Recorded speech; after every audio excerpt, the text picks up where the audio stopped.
मैं सितांशु शेखर द्विवेदी आज आपके बीच में एक बार फिर से अपनी नई कक्षा लेकर के, जैसे कि आपको पता है कि आपको इस कक्षा में आपको एकदम बेसिक से ऐसे बताया जाता है कि आपके मन में कोई भी डाउट शेष न रह जाए।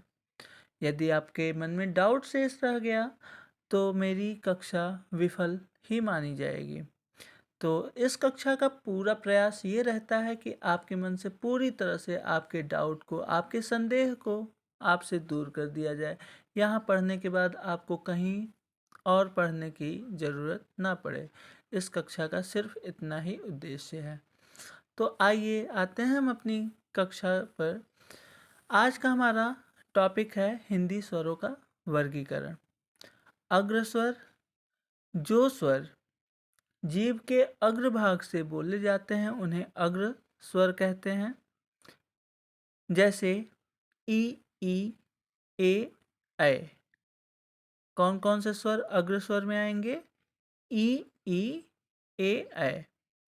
यहाँ पर आप देख पा रहे हैं, ये देखिए इसके ऊपर, इस लाइन के, नीली लाइन के ऊपर जिन स्वरों के उच्चारण में जीभ का अगला भाग ऊपर नीचे उठता है अग्रस्वर कहे जाते हैं। जैसे ई, ए। ये आपके अग्रस्वर होते हैं। ठीक है। फिर आता है हमारा दूसरा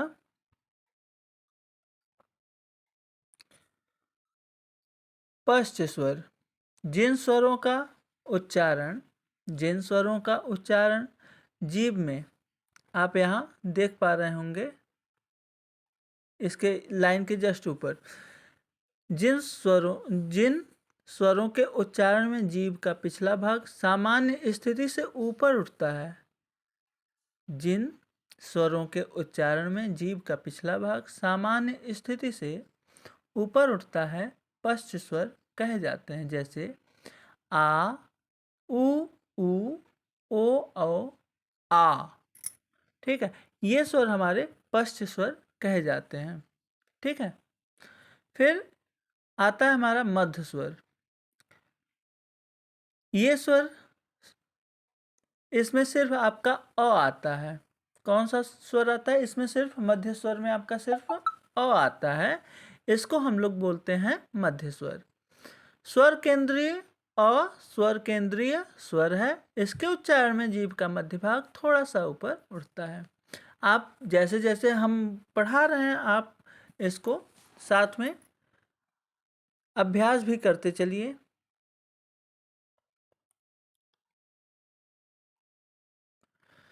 फिर से एक बार हम इसको पढ़ेंगे।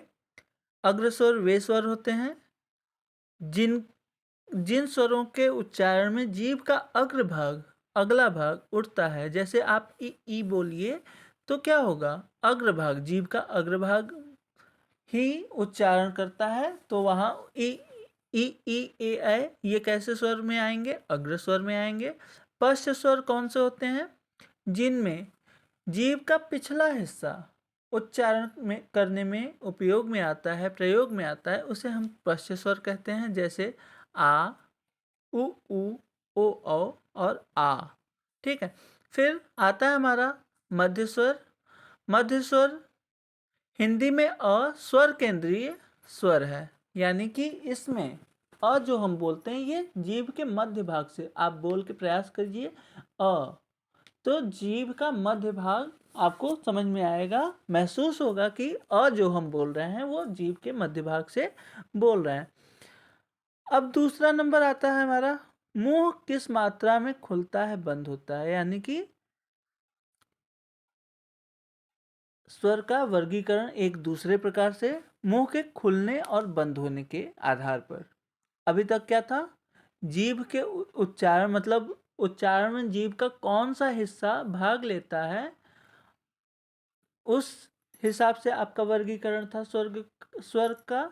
अब हमारा दूसरा तरीका है कि मुंह के खुलने और बंद होने के आधार पर स्वर का वर्गीकरण। पहला आता है हमारा संवृत। जिन स्वरों के उच्चारण में मुख सबसे कम खुलता है, जिन स्वरों के उच्चारण में मुख सबसे कम खुलता है, जैसे ई, ऊ, स्वरों के उच्चारण में। ठीक है, अर्ध समृद्ध कौन से होते हैं? समृद्ध स्थिति से कुछ अधिक खुलता है, मुंह हमारा समृद्ध स्थिति से कुछ अधिक खुलता है, जैसे छोटी, छोटा ऊ, ई, उ स्वरों के उच्चारण में। ठीक है, फिर उसके बाद हमारा आता है विवृत। विवृत स्वर कौन से स्वर होते हैं? जिन स्वरों के उच्चारण में मुंह सबसे अधिक खुलता है, जैसे आ, ऐ, औ के उच्चारण में। ठीक है, फिर उसके बाद आता है हमारा अर्ध विवृत। विवृत की तुलना में मुंह थोड़ा कम खुलता है, विवृत की तुलना में मुंह थोड़ा कम खुलता है, जैसे ए, ऐ, आ, अरे सॉरी, ए, ओ, आ के उच्चारण में। तो ए, ओ और आ जो हैं ये कैसे स्वर हैं? अर्ध विवृत स्वर। अभी हमने जो पढ़ा ये कैसा स्वर था? मुख के खुलने के आधार पर। ठीक है, अब देखिए तीसरा आधार है स्वरों के वर्गीकरण का, ओठों की गोलाकार या अगोलाकार स्थिति के आधार पर। अभी तक मुख पढ़े और जीभ पढ़े, अब तीसरा हम लोग क्या पढ़ेंगे? होठ के स्थिति के आधार पर।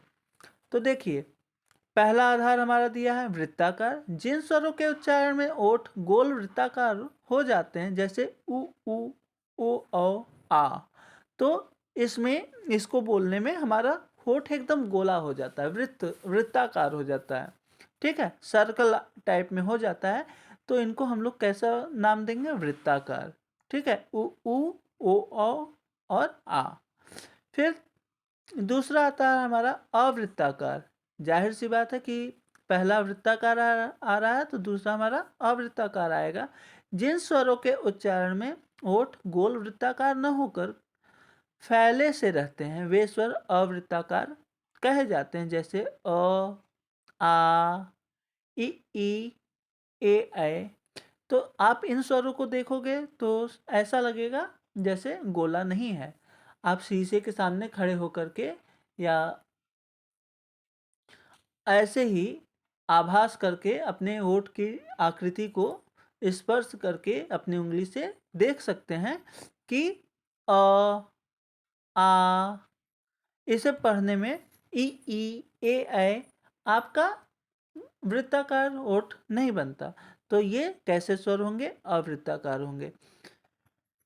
अपनी कक्षा को आज यहीं पर हम विराम देते हुए आपसे ये निवेदन करेंगे कि हमारी इस कक्षा को यदि आपको अच्छी लगे तो शेयर कीजिए, लाइक कीजिए, और कहीं कोई चीज़ ना समझ में आए तो कमेंट करके आप ज़रूर पूछिए। धन्यवाद।